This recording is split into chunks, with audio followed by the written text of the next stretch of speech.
From phantom footsteps and spectral sightings to anomalous orbs and the occult, join two friends who share a fascination and connection to the unexplained as they examine stories and lore from Maine, New England, regular England, and beyond. Arm yourself with a pillow and wrap yourself in white light as we explore the lighter side of the other side, in between the veil. Hello, everyone. Hey, folks. Welcome back. Yes, welcome back. Are we in February? We're in February now. Oh my God, we're in February. Yeah, first week of February. Holy crap. I feel like when you live at a rink, like you lose track of time. You don't lose know just all sense of It's just always cold. Yes, and surprisingly, some rinks are colder than others. So when you plan, you're like, oh, I'm gonna be fine because I have all the same like accoutrements that I would normally have at this rink that I go to. And then some rinks are just way fucking colder. Yeah. So it's like good to bring layers just in case. Like, all the time. Yeah. I need to start bringing a blanket so I can like, one of the moms was like, oh, if you get a wool blanket, then you can like wrap it around your whole body and then you can sit and then you're not sitting on like the cold bleachers. That's smart. And she goes, but it does make for a challenge when you have to like shuffle everywhere. Yeah. You're kind of like a burrito and then you're like, how do I move? Yes. Like you have to penguin your way around. Yeah, the things that we do for hockey, well, and for my child, right? My love of hockey. Well, we really hope that you guys enjoyed the series, our School Spirits 201, Haunted Colleges and University of New England.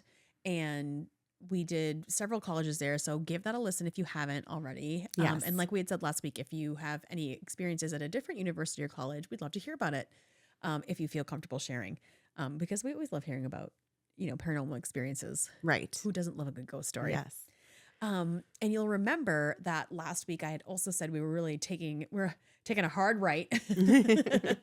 And we are going to be shifting into chatting about shadow work. So before we get into that, we don't have any updates this week. We don't have any shout outs this week. Right. Because we don't necessarily have a ghost story that's attached to this. I'll let Melly kind of explain. She's sort of the catalyst behind and the inspo behind this this episode. But yeah, so we don't really have any. We just have our own personal experiences as we kind of go through this. But we thought this would be a really good way to get into shadow work because January, February, the winter months are really a time of reflection and introspection. And so if you kind of couple that with like a lot of people will do things like write New Year's resolutions. Right. And one of the things that is challenging about New Year's resolution is that a lot of people don't keep them. Right. So there's a lot of science behind why people don't follow through with their New Year's resolutions. But if you're pagan, like if you practice, witchcraft, Wiccan, a lot of those sort of pagan religions really look at this time to go inward and be self-reflective. And instead of creating habits just based on the calendar, right? They kind of like follow the seasons, and And technically, the time for making resolutions and creating new habits is really at springtime because it's really like this time of growth. You're like emerging from the earth, and we have new like sprouting up from the earth and like blooming. Blooming, yes. Yeah. And so I was like, oh my gosh, that makes so much sense. And, my birthday as a Pisces, my birthday's in March. And so one of the things I had seen a lot of last year was like, oh, don't do your vision boards in January for, the start of the new year. You really want to do them in like February or March as the spring starts to emerge, because this is a really good time where you start to emerge from your hibernation in winter. And I was like, oh, this is really great. Like that totally makes sense, right? Because the end of the lunar calendar ends with Pisces. Right. So I was like, oh, that totally makes sense. I totally love that. And I'm more apt to, after I've gone through this whole reflective series in the winter, actually capitalize on some of these like hopes and dreams and desires that I have and bring them to fruition through the spring and the summer, so that when I, reflect back on my time in the winter again, I can feel really good about kind of what I've done versus like tapping into energy when we don't really have energy. If you live in the Northeast, if you live anywhere in the northern part of the United States, it's cold. Yeah. It's not very sunny. And like January and February are like the worst, I think. Yes. Like they feel the longest, even though February is the shortest month. Right. It just feels so cold and, and it's a little dreary. I can't wait for March. That's why I love St. Patty's Day and spring, your birthday. Like just I can't wait for it to be green again. Same, me too. And so we got into this place of like, I think we were both kind of in this place of like really trying to figure out like, okay, what's the next step for us? Like we're always trying to grow spiritually. We're always trying to grow and be better human beings. And we're always trying to like lead with love and light, but we're also humans. And so part of that effort, we both happen to be talking about shadow work. Yes. So before we get into that though, we have a sign, synchronicity, and spectral sighting. Ba-dow-bow. Woo! And Melly has one for us this week. Okay. So it's very apropos because I recently had like kind of a situation come up where I met up with somebody again that I hadn't seen for a while, and who gave me kind of an update about a situation that I was in. I'm being very vague right now, but it was a professional experience that I had that didn't go so great and ended up leaving a position. And I reconnected with like a mentor in that position from a couple of years later. And I had made, I had my own resolve after this situation to kind of just accept what happened, even though I didn't really feel like I had a lot of resolution or closure around this. So I was kind of leery about having a conversation with this person, just because, not that this person was supportive, but just wondering if that was going to dig up some feelings for me. Sure. And in the end, like it did help. The conversation did help, and I felt like it did bring some closure, but it also kind of, for me, I examined like a pattern of like, I think some shadow work that I need to do on myself and like being believed and having people gaslight me in the past.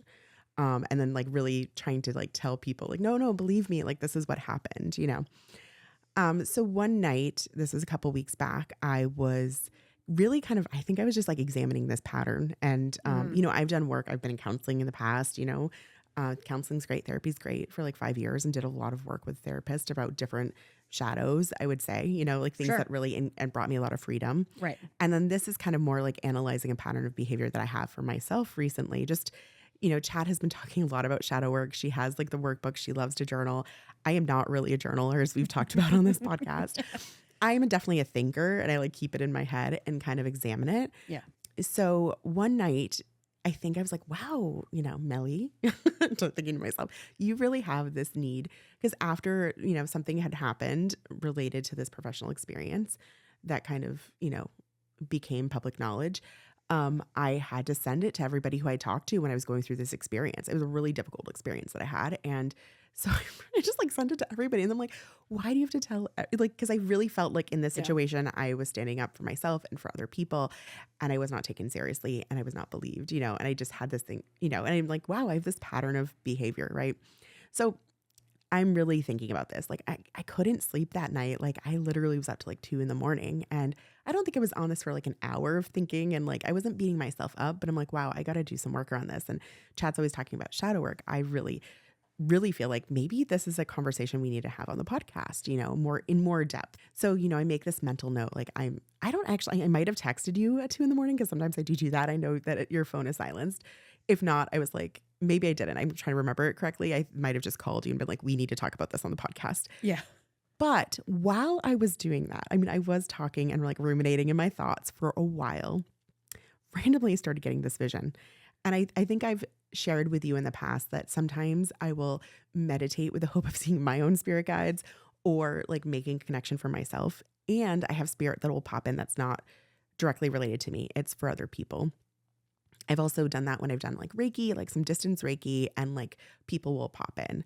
So this is a little random, but I'm like starting to see this vision in my head, in my mind's eye. And it's somebody's like out on the boat, and I get this feeling, like the clairsentient feeling of that, like this boat is like out in like Casco Bay.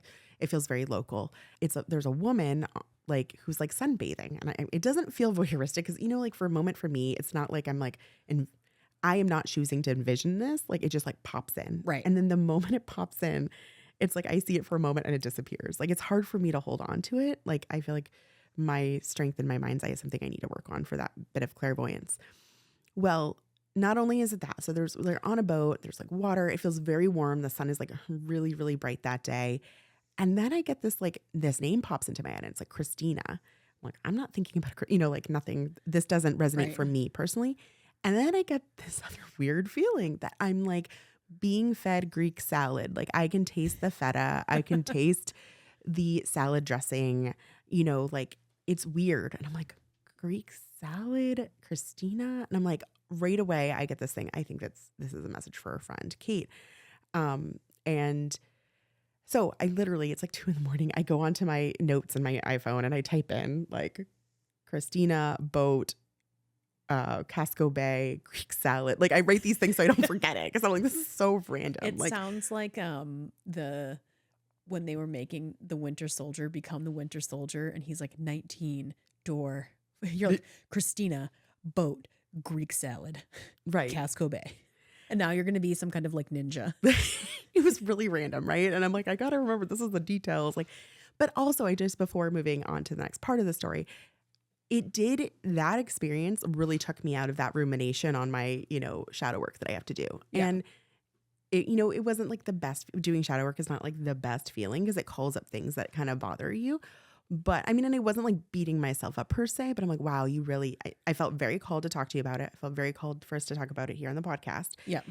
And, I was feeling a little like my solar plexus was like a little, like girl. Yeah.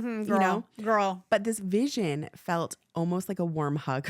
Like it was really, like what it felt like was somebody who really enjoyed to be like out on the water in a boat, enjoying like a summer day. Yeah. Like this would be like a very relaxing, like self-care almost kind of thing. Right. Yeah.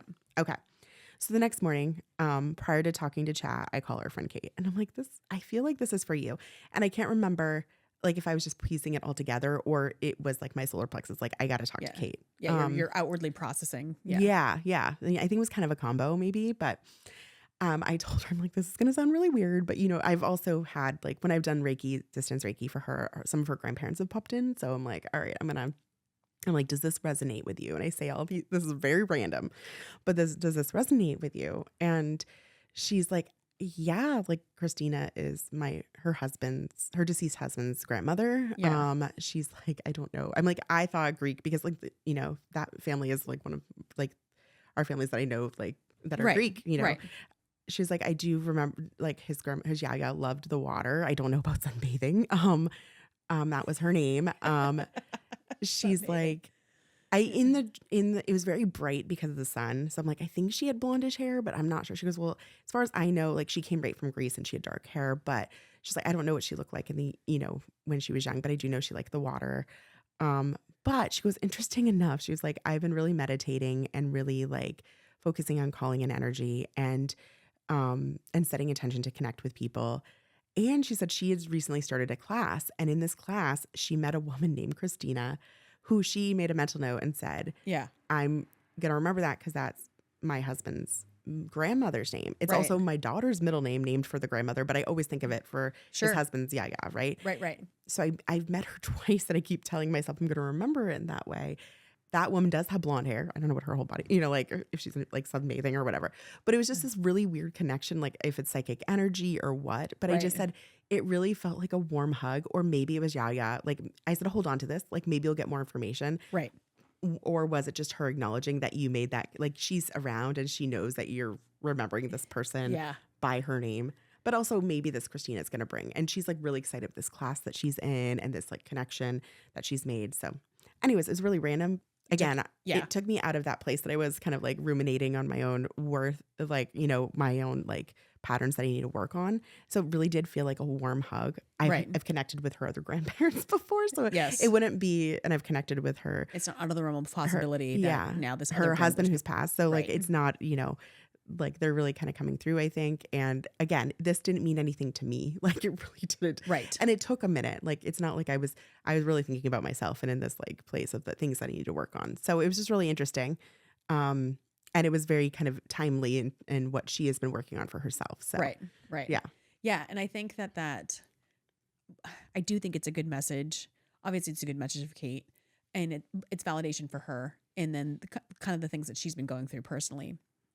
But I also think, you're talking about like, oh, I have this like through the beginning of shadow work, you're like, oh, I recognize that there's something about me that feels the need to be validated and be believed.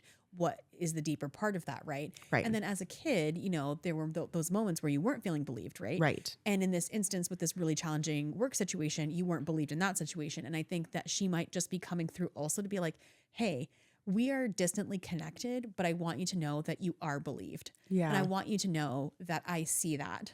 And that also I would like for you to pass on this message. But also, like, the reason that you feel so warm is because, girl, I feel like there's a connection here, and I get that, and I see you, and I want you to know that that's a real thing, that like where you might be struggling right now with like, what does that really mean for me? And yes, I love that journey for you to work Right. through that.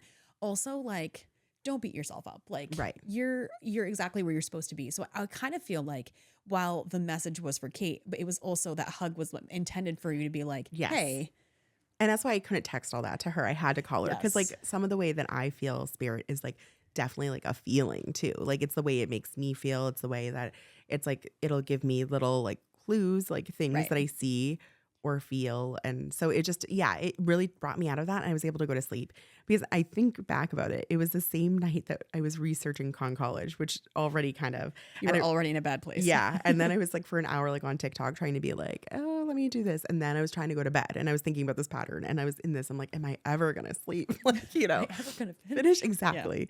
And luckily, like I didn't get great sleep that night, but I was that like cut the cord between thinking Yes. about the shadow work and really it was that warm hug that let me go to sleep. So, Yeah. yeah. So it definitely helped in multiple ways, I think. Right. Yeah. And I think that segues beautifully into what we're going to talk about today with shadow work. So I do want to preface that, like, when we're talking about this, I'm using the royal we. So when I say you, I don't mean like Melly specifically or like you, the listener. It's just sort of this overarching you that we kind of all fall under this umbrella in some way, shape, or form. And through the process of learning about shadow work, hey, even doing this research on my own, like I found it to be quite triggering in a lot of ways. I am not somebody who is easily triggered. I think that a lot of my experiences, I sort of take them for what they are, but this is also my Pisces brain, right? My egoic brain really does a phenomenal job of protecting me. So these things that that other people might find really alarming and triggering don't affect me in the same way that they might other people. And again, I think that's just probably my Pisces brain being like, yeah, this girl can't, like, she can't handle it. Like, if, like, no, we're just gonna A little step in. self-preservation. We're gonna step right in. Yes. So if this evokes feels in you, I really challenge you to explore that. Like, I really challenge you to kind of dig in a little bit and think like, what does shadow work mean? What is going on? Like, what's happening? Why am I feeling this way? Because that's how I got started in this work. So this isn't a judgment by any means at all. And it can feel that way because essentially what you're doing is taking a look at some of these parts of yourself that are not as glorious as some of the other parts and being like, oh, I should probably do something about that. So this is probably going to be like a two-parter. And we're really going to talk about like, what is shadow work? What is the shadow? How do you like, where does the shadow come from? What does it manifest like? And then how do you recognize it? And I kind of wanted to just leave it at that so that everyone could, like, in teaching, we call it digestible bites, meaning that like when you provide content to students, you don't give them all of the details at once because it's too overwhelming and they can't process that. In our brains, we know that scientifically our brains need processing time. So if this does kind of tug at some of these heartstrings or kind of pull you in a direction where you're like feeling like, this bitch is calling me out. No, I'm not calling you out, but also, yeah, I am calling you out. Like that's what shadow work does. So I just wanted to kind of like dig into that a little bit before we get started because this really pushed me in a little bit to be like, whoa, I have got some work to do. So I got some of my information from a lot of the information that I'm gonna talk about today. I got from from Connie Bilsalski's blog post entitled The Essential Guide to Shadow Work, Integrate Your Wounded Parts and Live Your Authentic Self. She is a writer, creator, podcaster, filmmaker, speaker, and entrepreneur. And her mission is to help herself and others answer the question, how can we live with purpose and create meaning for others while being at peace with ourselves? Which I think is, in essence, like the question, right? Like, how do I continue to be a good person and like prioritize my needs without alienating other people through my own bullshit, but then not allowing their bullshit to impact me too? It's like, we're energetic beings, right? So like, and the closer we get to people, the more we let people into our energetic circle, the more their energy impacts us. So we want to protect that because we want those energies to continue to help us vibe higher, right? Right. So it can be tricky, especially like if you have a loved one that's going through it right now and you're like, oh my gosh, they just suck all the fun out of everything. Are they sucking all the fun out of everything? Or is something about their experience triggering you to look at your own work and be able to say, ooh, I should probably look at that within myself, right? Right. So that's what we're going to talk a lot about today. And most of her work is rooted in the work that Carl Jung did around the shadow. And so Melly is also has a lot of experience with the psychology of this kind of stuff too. So she's going to like throw her research and 2 cents into that too intermittently. We both have experiences and we're both in different stages of shadow work. I'm by no means an expert, but I feel very well researched thus far. I know I still have more research to do, but because I probably fell into shadow work about 1.5 years ago, I would say. Mm-hmm. And it hit like a ton of bricks and it was really uncomfortable, but I was like, I know I have to do it. I know if I'm going to grow, I have to do it. If I know if I'm going to get over these obstacles and these hurdles in my life, I have to dig deep into the things about myself that I am not liking because they might also be stifling the stuff that's good about me. Mm-hmm. Excuse me. And I just don't want that to happen. And I have kids. So it's like, I want them to feel empowered to feel their feelings, but not put their feelings onto other people. And I know that I do that. So let's talk a little bit about what the shadow is and jump in. Okay. However you feel Sure. that it fits. Okay. So, Okay. So your shadow is considered to be the repressed and hidden parts of your personality.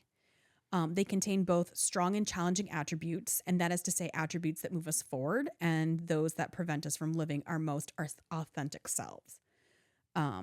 So Carl Jung essentially coined the word or the theory around the shadow as all the stuff that we do not want the outer world to know or to see, all those flaws and imperfections. Yeah, we're kind of like protecting it in our like hidden self. Like Yes.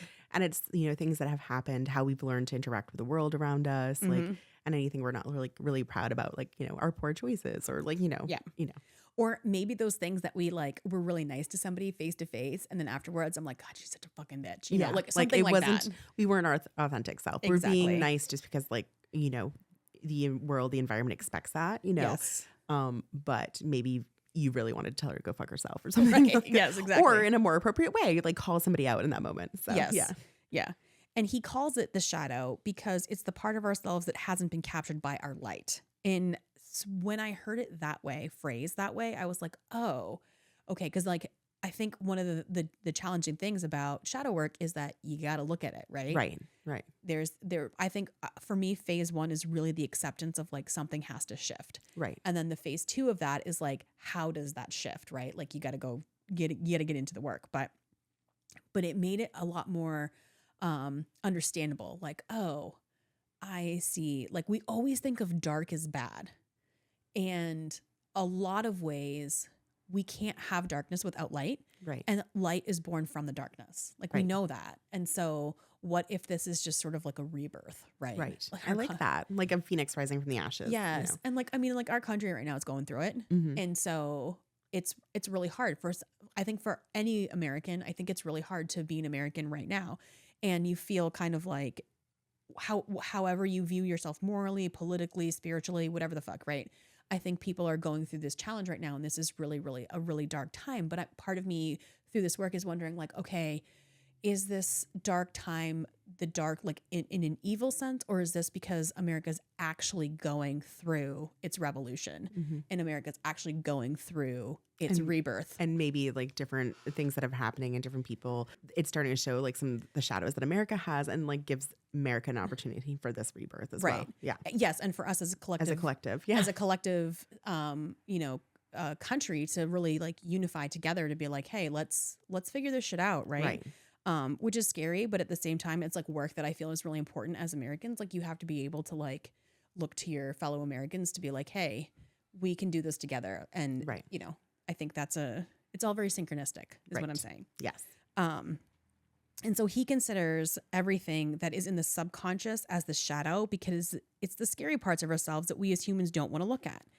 There are other people in this line of work. So I didn't just get my information from her website, from Connie's website, but there's so much information. Like you could Google what is shadow work. Right. You're going to have like 15,000 emails. 15,000 different sites as to what shadow work is. And they all kind of come back to the same thing. Right. Which is kind of nice. It's all pretty concise. But other people also believe that we have more than one shadow, which is something you were alluding to when you were talking about your meditation. Mm-hmm. And I think this is a really good approach too, right? Like if you're a first timer delving into shadow work and you're like, I've heard of shadow work, but like, what is it really? I do think we have multiple shadows, right? Because we have multiple forms of energy that we reserve for people that are around us, right? Like the way that you and I interact is very different than the way I interact with like other friends because of how like society expects us to behave. Right. But also because we've known each other, our energy has been in sync for so long. Right.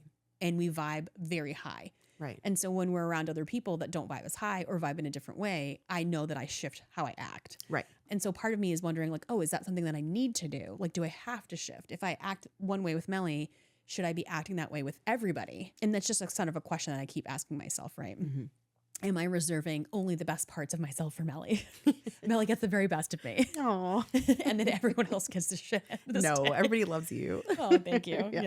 Yeah, I just think it's a kind of a good way because I think it also breaks it up. So like if you have multiple shadows, then you can look at one shadow and kind of target that shadow and be like, I'm going to focus on this shadow right now.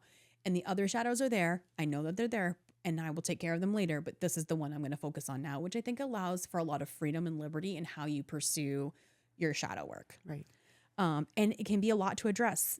If you're looking at all of the shadows that come to the surface. Oh, definitely. I think that's why that would be so overwhelming, like tackle something that you feel, like take it in steps, take it in those, like those bites that you're talking about, the digestible bites, because, we're not perfect. We're human and we're flawed individuals. And the fact that we can recognize it and that we want to make a change, like is huge, but it takes time and, it'd be too overwhelming to think, And it takes a commitment, right? It takes a commitment because as human beings, this is the part where people really shy away from shadow work, right? Because they don't want to have to dig further because it's not just about like the things that you've learned as a child, right? So we get shit from our parents, we get shit from other adults, we get shit from friends, like we get all kinds of stuff that kind of comes our way that helps mold us and craft us and create us. And then we have society, which is a whole other bag of worms, right? Like it's just a whole different story. And so we're trying to, be loved and stay connected. And like, for those of you that are like, oh yeah, I'm not a people person. Like I like people from afar and I have like 2 friends and I'm fine with that. Yeah, that's great. But as humans, like we're energy beings and we do crave connection. So if you crave connection with one person or 20 people, it doesn't matter. Like as myself, as a Pisces, I know I crave so much connection with people, but at the same time, I also know that I got to replenish that battery. So I have to spend time by myself so that I can replenish to get out there, right? Cancer's the same way. You guys go right back into that shell as a self-preservation, but also as a mechanism to be able to say, back up. Yeah. Like I need some alone time. I need some alone time, right?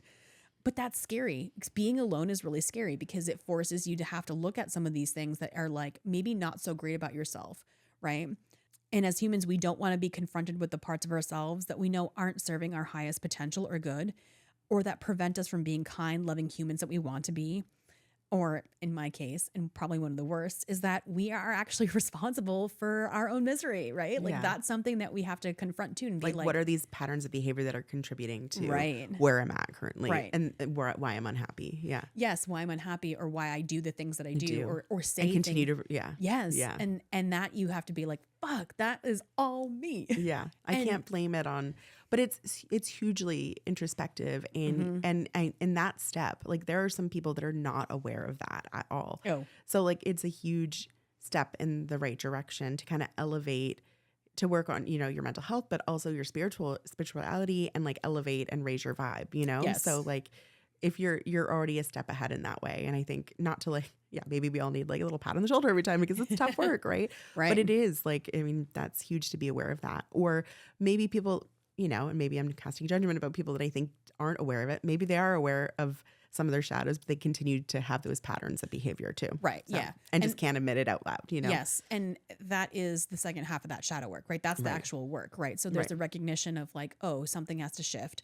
And then there's the second part of I have to shift it. Like now I have to do the work to shift it. What does that look like? And there's 1,000 different ways to shift, right? Like it's not linear. And, you know, the path doesn't have to be solo either, right? I mean, the work really is for you, but it doesn't mean that you can't draw from resources around you to make these improvements, right?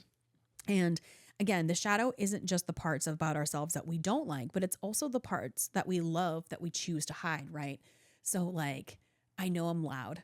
I'm a lot. I talk a lot. I command the room like when I walk in, and I try and hide some of those parts of myself because I'm like, well, I don't want to be too much. And I don't want people to think that like I'm selfish, and I don't want people to be threatened by me. So I'll just dim my light. And then I'm like, if you did that, if you were like, oh, I'm just going to hold myself, I would be like, the you are. That's absolutely not happening. And who told you that you needed to dim your light? Just because you challenge something and somebody, like I'm getting heated right now talking about. Right. Do you get what I'm saying? Like, oh, of course. Like sometimes we talk to if we could talk to ourselves as our friends would talk to us, like we wouldn't be so harsh on ourselves and we would be like our best advocate. But like we're so, you know, as our own person, we're, you know, we kind of have those like, you know, negative self-talk and like ruminating thoughts that like kind of keep us in a place that's not like helping us rise to like a higher vibing place. Right. And our strongest potential. And as women especially, it's one of these places of like, well, you can't do that because then you're considered to be selfish. Right. And you can't be selfish. Right. But then you also have to prioritize your needs. But you can't prioritize your needs because then you're selfish. Right. And then if you advocate or set a boundary, well, then you're a bitch. Right. But if you don't advocate or set a boundary, then you're weak. Yeah. So it's like the Barbie monologue that America Ferrera's Barbie monologue. You can't win, you know. Right. You're damned if you do, damned if you don't. Right. So regardless of whether or not your shadow is good or bad, if these parts remain hidden, we do not honor who we really are, and we're unable to heal and really rise to that unique potential. So where does our shadow come from? So our shadow starts to form as children. This like really was like, right. So as we grow, we learn to behave in a certain way so that we receive love. And a lot of this learning comes from our parents and other adults that we trust initially. It's how we know that we are accepted and that the love will continue to come to us, right? So we behave in certain ways that we see our parents behave in certain ways. So we behave that way and we do things to get our parents' love. Or other trusted adults, right? Like we do these things because we as humans crave connection and we want to be loved and we don't want to be abandoned. We don't want to be forgotten. And I don't care who you are, but that's a fact. You just don't want that. Like no human wants that.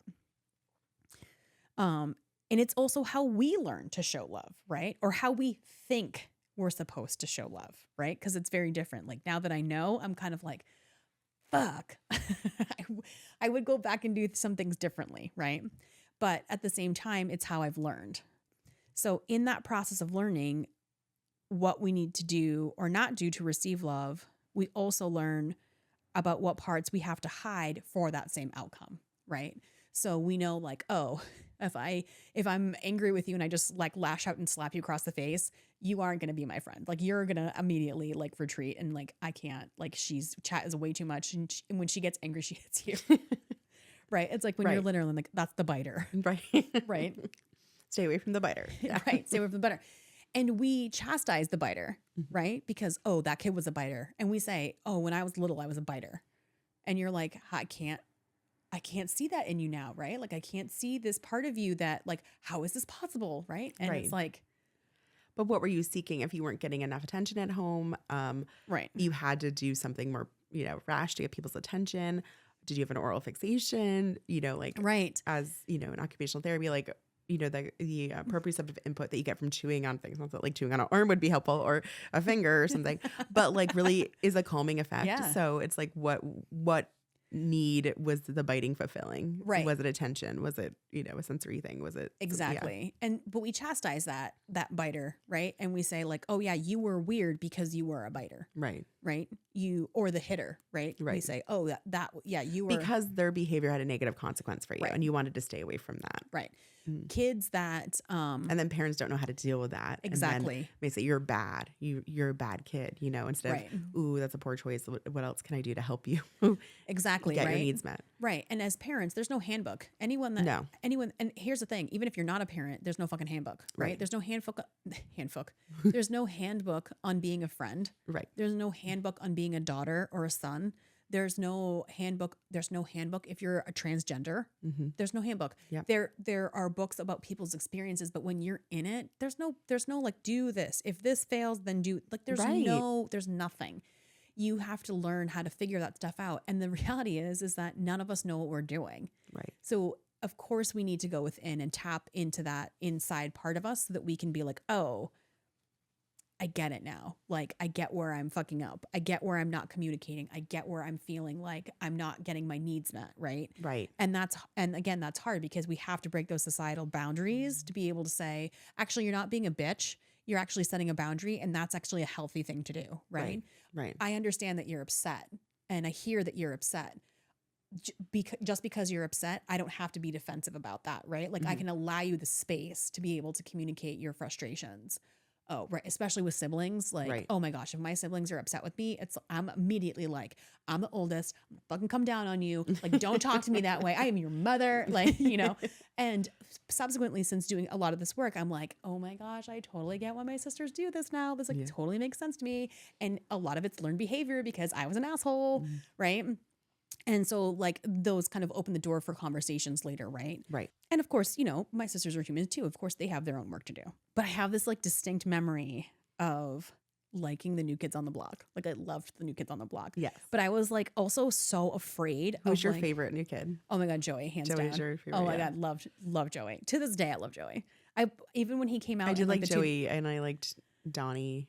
Yeah. Yeah. I think those were my two favorites. Your two favorites? Yeah, oh, I loved Joey. Even when he came out with like his solo album in 2000, I was like, I'm gonna Napster that shit. Like, it was so good. But I had this like weird thing where I felt I couldn't say out loud like that I liked the New Kids on the Block. I was really afraid that I was going to get made fun of by my parents. My parents did not in any way, like, there was nothing that happened. Did other people get made fun of for liking New Kids when you were liking them, or no? And every girl in my class was like obsessed with New Kids on the Block. Yeah. And in this thing I had it in my head like, oh, I can't say that I have a crush on a boy. Oh, right? Because I see. that would like when I get into the work, I'm like, oh, this is what I'm saying is that like, oh, I have a crush on a boy, and I don't want to be found out because then would my mom be upset with me because my mom's Latin American, and she grew up very religious, and she ran our household that way, and my dad was not that way, and so there was a lot of conflict. Not between them per se, or at least that I saw. Like a dissonance between. Yeah, because I would talk to her about one thing and get a message, and I would talk to my dad about the same thing and get a completely separate message. But it was how they felt. It was their beliefs. So neither were wrong. They were just how they felt. It was just what they got. Right. So again, there's no handbook, right? And now as an adult and a parent myself, I understand. At the time, I was like, you two don't even know what the fuck you're doing. And I would be so upset with them. But now as a parent, I'm like, you're like, I've gone through my experience and in the moment I've not known exactly what to say or do. Right. And so. I've handled that situation differently, right? Like, because of that, like, subsequently Alex and I are like, oh, we should be on the same page. Let's talk about this first before we have these conversations with our own children, just to see how we feel and to not contradict. And I don't think that was the intent, right? Like, I don't think my dad was like, your mom doesn't know what she's talking about. Like, he never said that. And I don't think that was the intent with anything that any advice he ever gave me, and vice versa. But that's absolutely what happens, right? Is that like they're just living their experiences. They don't know what they're doing and they're trying, right? And then there's so much fear around raising your kids and not wanting to fuck them up. And I'm sure my parents had that, right? And of course, they never said that. But like, I say that all the time. I don't want to fuck my kids up. Yeah. But I had this like moment of like, what happens to me, right? Like if I say like, oh, I like them. I think they're cute, like I have these moments, like these vivid moments of my mom being like, well, you can't have a boyfriend until you're an adult. Right. And then like people only have sex when they're married. That like sex is for married people because that's what she was told. Right. And then my dad was like, well, no, you can have a boyfriend when you're in high school. Like that sounds like a reasonable time to be able to start dating. And I was like, so which is it? Am I 14 or am I 21? Right. Like, what do I do? Right. I don't know. And that really impacted how I interacted with males. Right. I had no issue with girls. I had always felt safe around women. I always like preferred being around women. being around women. But at no point in time did I ever think I was a lesbian, which is also something that I'm kind of like, why didn't I ever feel that way? Like if I Right. always felt safe, how come that never came across my path? Is there a bias there that I have? Like there's just so much digging Right. that has like happened since then. But it's really, it comes down to like, oh, I want to be accepted and I don't want to be made fun of by my family. Again, there was nothing happened in this that they were like, you can't say that, you can't like them. They bought us the tape, the cassette. Yeah. And I remember listening to it being like, I'm just making sure it still works. And my dad was like, it's okay. You can say you like that. yes. He was like, it's okay to Aw. just listen to it too. Yeah. He was like, you're so fucking weird. But you feel like you had this responsibility to kind of try to follow both of what your parents were saying. And, Right. and if you shared that you liked, too much, you felt like Right. then it would be not respecting or honoring what Right. your mom wanted for you. And I felt so much shame Mhm. around like, oh, but I'm too young to like a boy. Right. Especially at the time, I don't know, he was like, what, 16? Yeah. No, he was younger than that. He must have been like He was 14. like 14, I think, when he started. Yeah. Yeah. So in the moment, I'm like 10 Mm-hmm. and I'm like, oh my gosh, he's so much older. He's a teenager. I couldn't like it. Looking back, he was so small compared. I mean, he barely went through puberty. You know what I mean? Like but there was a lot of shame around being like, oh, I like this new kid on the block. Like I like Joe. Like I could never say it. Right. And like now I'm like, he was my favorite. I don't care what all y'all say. Like he's the best new kid on the block out there. Right. But there was a lot of shame around that. And so when I started doing the shadow work, I was like, holy shit. Like I had no idea that one moment was driven by all these other tiny moments of my life just to be accepted. Yeah. And the other thing that it allowed me to do too, which is what I hope it does for you as you're listening, is to not blame, right? Because at the time, like when I was growing up, I was so mad at my parents, like 90% of the time, because I was getting a lot of mixed messages. And again, it's not their fault. They didn't have a handbook. The responsibility at the time for them may have been to kind of get together, collaborate, figure their shit out, and then have that communication. But in the generation that our parents grew up in, that's not happening. They didn't get that behavior modeled for them. And, they certainly weren't modeling that behavior for me. So as we got older and like as I started my own family, I really had to be like, okay, what shifts do I need to make to be able to have a conversation with my son? Because now we're different genders, and he has told me that he's not gay, that he does still think that he will find a female partner attractive. Mm-hmm. And that's kind of where he's at right now. And they're growing up so differently, right? Like they're growing up being really in tune. Like he is so in tune in so many ways with his own feelings and his own emotions. He's able to communicate things to Alex and I that are like so profound in the sense of like, I need space and I need you to know that I'm upset and I need to feel what I'm feeling and I will move through it, but I need you to allow me to do that. And of course we do. But if I had said that to my parents, first of all, my dad would have been like, I don't know what to do with that. I don't know what to do with that. I'm Irish and I will die before I talk about how I feel. Yeah. And then my mother, I think, would have just cried because I don't think she would have known what to do. And she probably would have felt bad. I probably would have made her feel really bad. Yeah. Which of course isn't the intent, right? Right. Like I think, an important part of that is like looking back, like you said, not casting blame on anybody, but realizing what their intention was. And like your mom's intention was to protect you. Right. Your dad's intention's like, no, like in America, it's normal to have a boyfriend at like, high school, and so kind of even though that they had, comparing views on that, like, and it was confusing for you. And then you interpreted stuff differently from that. Mm-hmm. But in looking back as like their intention ultimately was to protect you, Right. And I think what a lot of that has allowed me to do too is go, oh, wow, they didn't know what they were doing. There was some conflicting issues. I can forgive them for that because I can see clearly that they didn't have the role models in the sense to model the behavior of what that looks like, to have a connection, to have a conversation around like, oh, I'm 10 and I think I like a boy. Right. And he happens to be famous and there's no chance. And there's some uncomfortableness there, like having that conversation with your child. Like it's really uncomfortable. Sure. How do I navigate that? Like, exactly. It's really uncomfortable. But at the same time, it allows me to sort of forgive them and absolve them of like, oh, I get it. without dismissing the fact that I had that shame, right? Like I still Right. had like that shame of like, oh, I can't say that I like a boy because that is shameful. And my parents will say I'm a bad kid. Like my mom will be like, oh no, God will punish you or some shit. Like whatever I invented, right? I mean, I would trip over something on the floor that was dropped there. Yeah. My mom would be like, that's God punishing you for being bad to your mother. Like she totally used that on me. Right. And you're Which like, then kind of like stunted me with my faith in God. Yeah. right. And then exactly. And then that puts that puts a hardship on your relationship with a higher power, right? Because now it feels like, well, who is this God? I don't know Yeah. anything about this God. You know what I mean? Why Like, is he always punishing me? What did I right. do I wrong? thought you said that God was supposed to be loving. He sounds like a fucking asshole. And how do we know that he's a he? You know what I mean? Like, oh my Right. God, it just opened up a whole thing. I was like, You go down another Melly cat hole oh, there. 100%, 100%. But I think the other thing that it did for me was really empower me, like learning that I have this shadow and learning that it embarked during childhood, like these things were starting to form during childhood. It really allowed me the empowerment to be able to say, oh, okay, I get where this is coming from. And while it's uncomfortable, it's okay. I can still work through this. Like I can Right. still forgive my parents and I can forgive myself and I don't have to be shameful and I don't have to feel shame around them, which has allowed me to then have conversations, like more intense conversations with them. Right. Like when Right. I had my miscarriage, my mom wasn't here.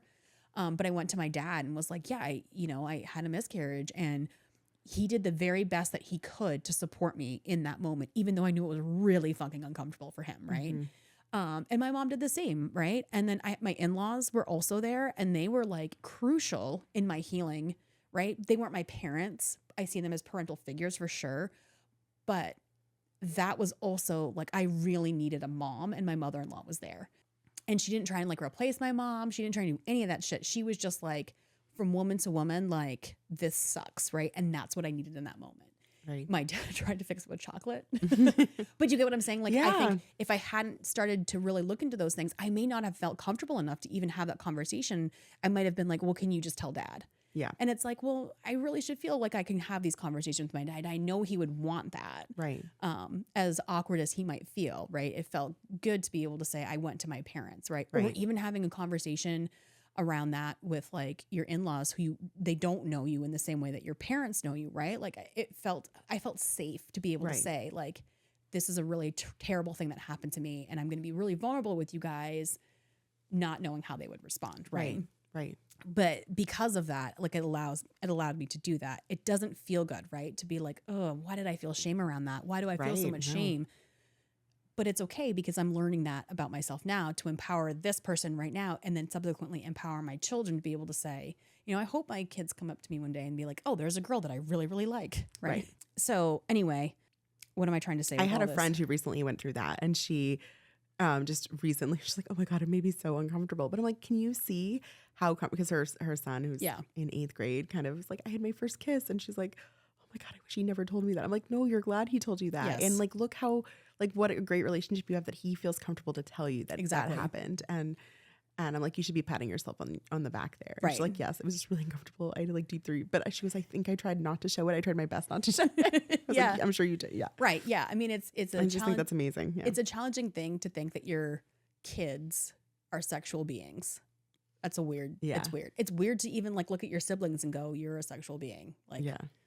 oh my God. Right. Yeah. But like, and it's interesting because in my partnership with Alex, he is very open and very vulnerable in so many ways. I mean, there are things that he and I have done that I never thought I would do in any kind of relationship. But there are things that happen where you're like, oh, I need help, right? Like I just had a baby. Like I need help getting dressed, right? Right, Like I need right. help going to the bathroom, like things that I didn't expect to have happen. That, Right. you know, all of a sudden I'm just like, oh my God, I'm like leaking. Like I'm like, David, get out. You know, like, Yeah. you know, but like, he's like, no, this is nature and this is just beautiful. And you're a woman Alex. experiencing this thing. But it made me uncomfortable. Yeah. And I'm like, Oh, why yeah, is I that could- making me uncomfortable? Why do I feel like I know how we got to this child? So like everybody know how we got to this child, right? Like we all know that. So why am I so uncomfortable? Like it being so vulnerable in this moment where I'm like, you know, I just had all these doctors like fondling me to be like, oh yes, everything's intact. You're being poked and prodded, right? Squeezed. And you're like, okay, yeah, sure. Just get up in my lady part. Like no problem. But why do I feel so uncomfortable? That's the shadow, right? Right. Like that's the shadow that is like, hey girl, like we got to integrate, because if we Right. don't, like you ain't gonna heal from this. And like it will affect your relationship, right? Later Right. down the line, if you're feeling uncomfortable because you had a baby Right. and now you're sitting in there, you're in like these like large underwear with like, you know, a pack of ice in your lady bits, right? Your boobs are leaking and you're like, oh my God, right? Right. I mean, You're like, I how could did I get here? I know how I got here, but still, like, I Right. can't believe I'm here. right. And that's so vulnerable. And then Yeah. to have a partner be like, this is normal. Right. Like, this is okay. And he feels okay with it, but I'm like, don't look at me. Right. Yeah. Like, what? Like, there's a massive disconnect there that like I really had to dig deep into to be like, oh, it has absolutely nothing to do with him. It has everything to do with me. I got to figure that shit out because I am a sexual being and this is how it is. And you know Right. what? I have to be okay with like hearing my sister talk about sex and hearing my parents talk about sex and hearing my in-laws talk about sex because they are sexual beings and this is how it's going to be. And somebody needs to be there to support them and be able to say, this is great. I'm here for this. And also TMI, girl, wrap that shit up. Right. Like Yeah. all of that's good. Right. Mm-hmm. And so you're kind of talking about like personal relationships and like closer relationships, which it is really helpful to kind of work on your shadow for that. yeah. But I also think working on your shadow for the way you interact with people in your outside world, like even just like acquaintances or even just people at the supermarket or driving down the road or other people that have differing opinions of yours, you know, Right. kind of like talking about how our world has been like become very divided. And I think if you can work on your shadow and your triggers and kind of find the root of what that is, and also give other people the benefit of the doubt that they're trying the best they can in that moment. And for some reason they think that's the best way. Right. Like it'll help you like all around, not, you know, like it's great for your personal relationships. Those are your most important relationships. But I think it helps you, you know, continue to vibe higher, to continue to try to give people the benefit of the doubt or try to seek them and understand where they're at. And kind of check your own triggers so that you can present in a better way, you know, Right. like, and not just for, you know, we talked a little bit like not just for what society expects of you, but really for like if we're going to meet other people that may have differing opinions that are triggering to us and like kind of looking at that, why that triggers us, it also helps maybe facilitate some better conversation if we can check our own triggers, trying to listen and understand where people are coming from and trying to embrace unity versus division. Right. You know? 100%. 100%. So I think this is like working on your shadow is for like for every like for your being for you know, Everybody. we're looking at ourselves, but it helps you to understand other people as well. Oh, 1,000%.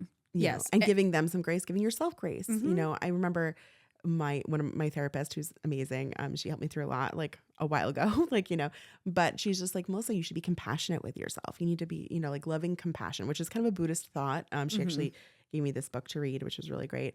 But like just being compassionate with yourself, that you're doing the best you can in that moment. Right. And like, and not, you know, because that shame feels so like Yeah. it's just nails on chalkboard, yucky Right. feeling.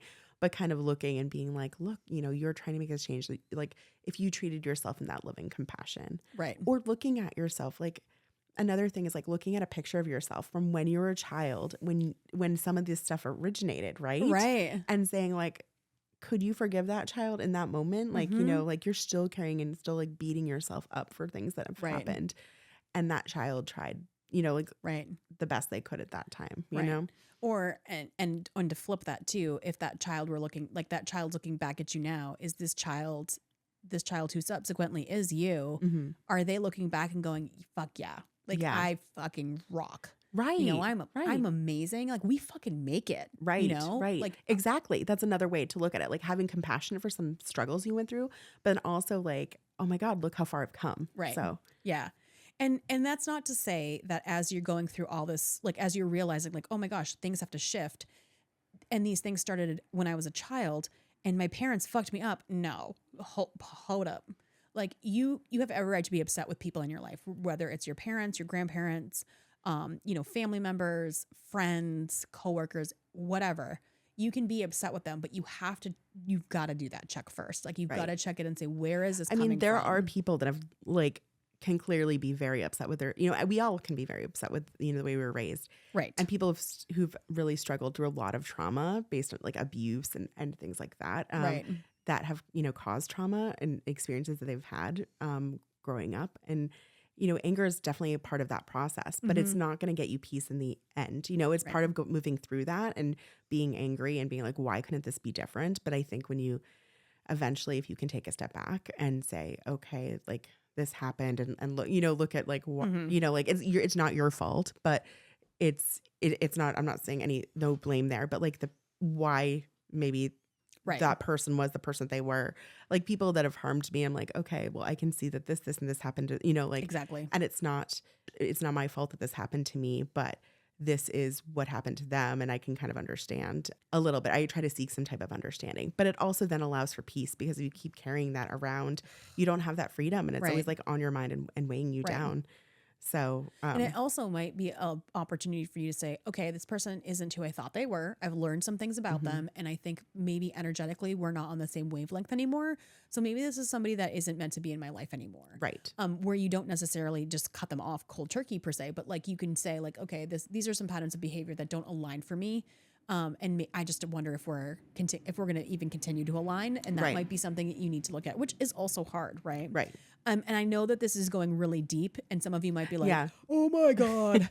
And the intent here is not to overwhelm you; it's really to empower you to know, so that you know that you can reclaim all of this, the good, the bad, and the ugly, so that you can live out your hopes and your dreams and your desires, right? You can set boundaries and feel good about the fact that you're setting boundaries, right? And you can eliminate this whole idea of like, well, I'm just going to do it because I get to do it and I get to do whatever I want, right? That you're actually coming from a place of like, these are my needs. This is how I get my needs met. This is how I communicate that my needs need to be met. And this is how I know that they have been met. Right.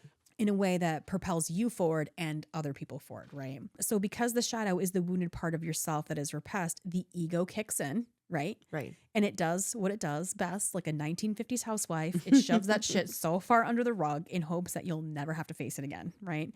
And that's the bittersweet thing about the ego, right? It's like it's there to protect us in the best and worst ways possible. But when the ego suppresses the shadow, it has no choice but to make itself known by acting out and projecting itself onto the world and wreaking havoc like a child throwing a tantrum.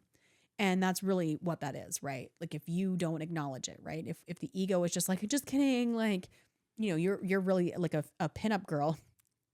And this whole time, this housewife just keeps rearing her head. She's like, no, we're just going to be like prim and proper. Right. But really you're like, hi, they have to meet in the middle somewhere. Right. Like, I don't think the ego is bad. I think it's there for, it's like we talk about the egoic mind is there to like kind of protect you. That's your logical brain. But it can prevent you from doing the deep work and getting to the bottom of that. And, it's that self-preservation. Exactly. 100%. So how can you recognize your shadow parts?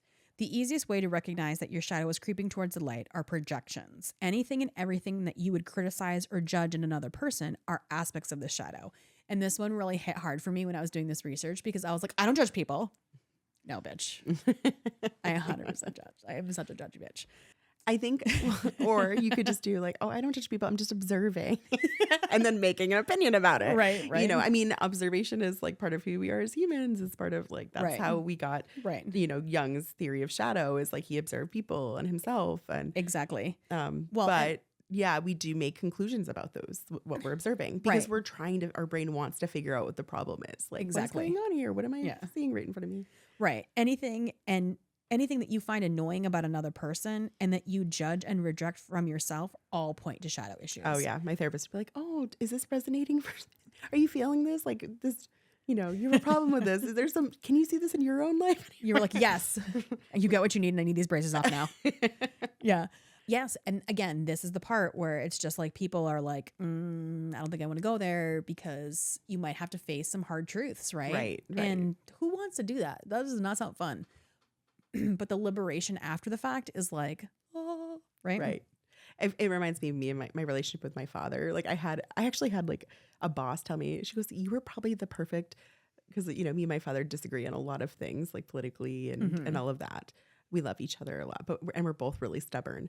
But she's like, you are probably the perfect you're the daughter that he needed, because you're challenging his thoughts. And I even said it to Tony the other night. I was like, and I guess my dad is the dad I needed, because I'm like, he's challenging my ability to be patient, to be understanding, to, all of those feelings when I want to be like, rah, and obviously I really love him and I'm protective of him, but at the same time he, so we're we definitely contracted for this life for a reason. Right. You both are cut from the same cloth, that's for sure. I was like, you're two peas in a pod. I'm like, no, we're not. Shut up. Yeah.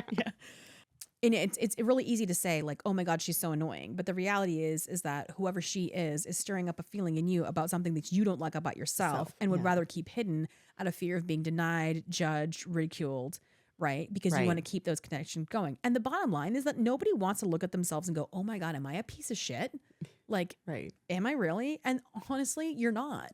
You're a human being. You're a spiritual being in a human body having a human experience. Right. And part of this human experience is trying to understand of like how we can raise that vibe, right? And like you were saying, it doesn't just extend to families, it extends to our world purview as well.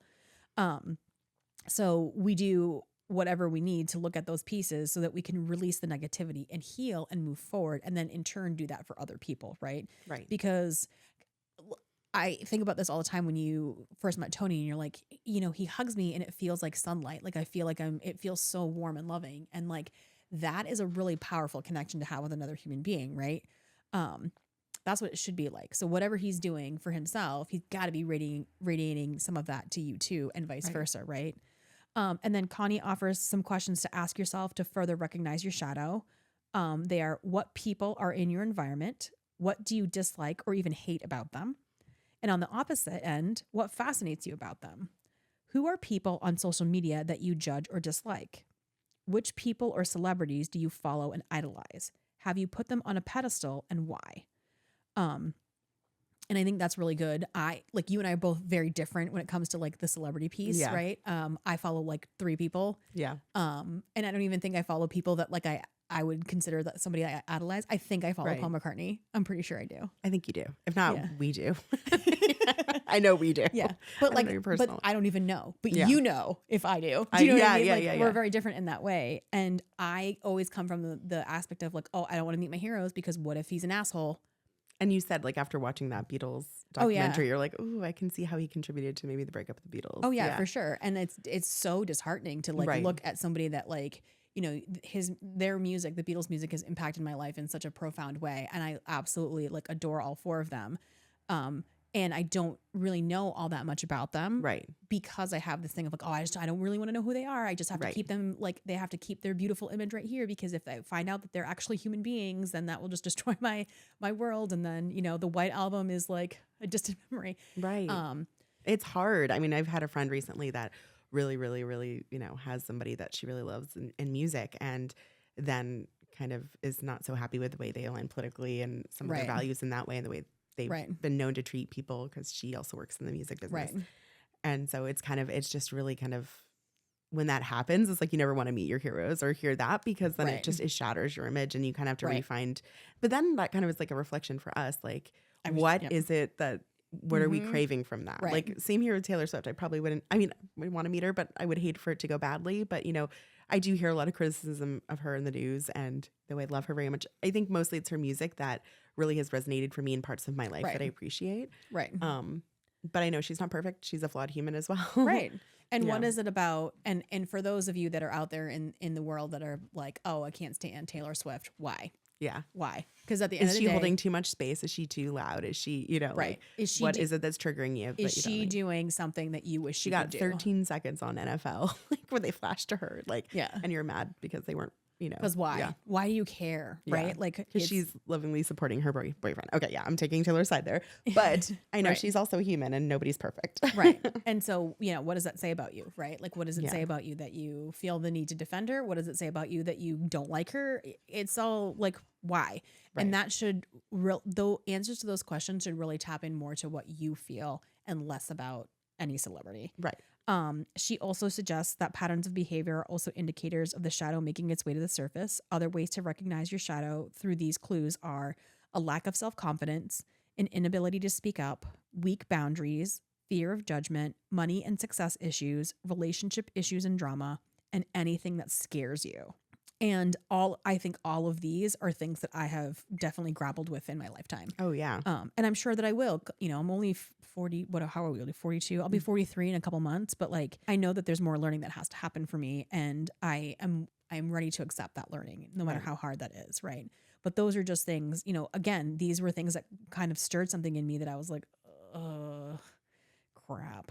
So again, we're talking a lot about this stuff, and to kind of wrap all this stuff up, we're going to end here in a few minutes, but I want to talk about how the shadow expresses itself. Okay. Because I think, again, it's important for you to recognize what your shadow is and that a shift has to happen. So what does that shift look like, right? So it's not just like, oh, you're a bad person, like whatever. That's such a blanket term. You're not a bad person. You've got some things that you got to work through that might come back to your inner child, and that you then want to be able to use to help move you forward and help other people move forward, right? So what does that look like? So because the shadow is the part of our subconscious, if it keeps presenting itself, it is important to acknowledge it. Otherwise, the more we bury it, the more it will keep presenting you with challenges until you decide to integrate it. So it just makes me think of like all when you get the same lesson in life that keeps occurring over and over again in spirituality, in the spiritual world, they're like, oh, you're going to keep getting this lesson until you learn it. You know? Right, exactly. Yeah. And it's another way of like looking at the shadow. Right. Every time that you've ever said, why does this always happen to me? Yeah. Yeah. Sit down and reflect on that question. Yeah. Why is this always happening to you? What are you doing that you are putting yourself in this situation, or you're surrounding yourself with people who put you in this situation, or you're putting yourself in situations that then lead to these situations, right? Right. Yeah. By ignoring it, you can't heal, and and it can make you and everyone around you sick and miserable. And that's really true. I've known people in my life who just flat out refuse to do any kind of self-reflection. And I'm like, you are an energy vampire. Like 1,000% you're an energy vampire. And I get it. It's that fear of they're just not an action phase. They're not an action phase. It's hard to like, you want something different for somebody, but they have to be there. But the work won't be done until they're able to do it for themselves. Right. You know? Right. And so some other more concrete ways that the shadow expresses itself is through jealousy, addiction, depression, codependency, creating or being part of a lot of drama, self-sabotage, power struggles, lies, procrastination, passive aggressiveness, bitterness. We all have these traits. Resentment, aggression, anger, or rage, violent behaviors and abuse, guilt or shame, reactiveness. And I'm saying for myself too. I'm not saying, oh, no. Chat. I know it's all you. And he still likes you after all of that. And then discontentment. So those are some kind of like concrete ways to know that your shadow is expressing itself. And that's kind of where I want to wrap up, because this is a lot to digest. Yes. And again, this triggered a lot of stuff in me where I was like, oh my God. But it's good. It's all good. Like really at the heart of it, you're getting to a place where you're like, okay, I know something has to shift. And on top of that, I'm going to be able to go through and say, okay, what do I want to tackle first that's really kind of holding me back, that I know is going to hold other people back around me? Right. Because I don't want that for people. I don't want that for myself. Right. I don't want that for other people. And, I want to be somebody where people feel like they get a lot of value from being around. And in order to do that, I have to work on myself. And so if this is triggering stuff in you, the intent here is not to upset. The intent is for you to start doing some of that digging where you're like, ugh, and understanding that it's actually not bad. It's like a form of self-love. Yes. Yeah. We don't want you to, and what better way to start out February than to, the month of love. Right. At least commercialized it anyway. But what a great way to talk about how you love yourself, right? And understand that you are not being conceited or self-involved, but that healing yourself is then going to allow you to bring all this wonderful, beautiful things that have kind of been held back by the stuff that hasn't been healed right to the surface, so that you can live out your hopes, your dreams, and your desires, right? In a really beautiful, loving way that inspires people and doesn't push people away because, they can work on their own shit, right? Right. Everyone has to work on their own shit, right? And we can be supportive in a way that allows people to go, oh, I'd like to model that. Like I see the behavior being modeled and I would like to follow that same pattern of behavior. Right. But you aren't saying like, well, here's all the things that you need to do, which I love doing. Yeah. Because why? And I that look at people myself. aren't going to, and in that moment, if you're telling somebody what to do, I mean, if somebody told me what to do and they've done this before, I'm like, F you, I'm going to do the complete opposite. Oh yeah. And has that helped me? Yes. Because I'm stubborn and I don't want people telling me what to do. Right. So it's really just being loving and compassionate to people and trying to encourage them and, chat's been like, oh, I have these journals. I'm like, yeah. But eventually, yeah, like I know they're there and I will use them, that kind of thing. And that actually segues really nice into what we're going to talk about for next week, which is how do you do shadow work? What does that look like? And I think a lot of people think it's journaling. And yes, I think that's one phenomenal way of doing it. And it's also probably one of the scariest ways because it makes it real. Right. When you write out the things, now you've got a written record of like, oh shit. Yeah. Right. But anyway, but that's just one method. So we're going to talk a little bit about what does shadow work look like? What does it really look like? What is it not? Because it's going to be really easy to be like, oh, I have things that I need to work on. Yay, I know how those things to work on. It's great. I love that you can say that, but also, girl, you gots to do the do, right? Yeah. So we're going to talk about what does that look like and then how to get started. And there's so many resources, but I'll have some of my favorite resources that I've used so that if you are looking to get started, you can. And sort of how to couple that with things like if you're going to grief counseling or you're just seeing a general counselor or you're a PCP, like you can sort of integrate that into some Western medicine, which I think is, again, there's massive benefit to all of it. So tune in for next week. And until then, I'm Chat. And I'm Melly. And we invite you to explore the lighter side of the other side. Bye. Bye. In Between the Veil podcast is a production of It's Always a Production Media in association with Powers Media. Hosted by Chat Mills and Melly Twilo. Theme music by John Hoekstra. Edited by Austin Mills. Artwork by Vacationlander. Sound engineering by DJ Tons of Fun. We thank you for listening and would be forever in your debt if you provide a like and a 5-star review on whichever platform you are listening on. For more laughter and spooks, we invite you to follow us on Instagram and Facebook at In Between the Veil Podcast. Until next time, we invite you to explore the lighter side of the other side.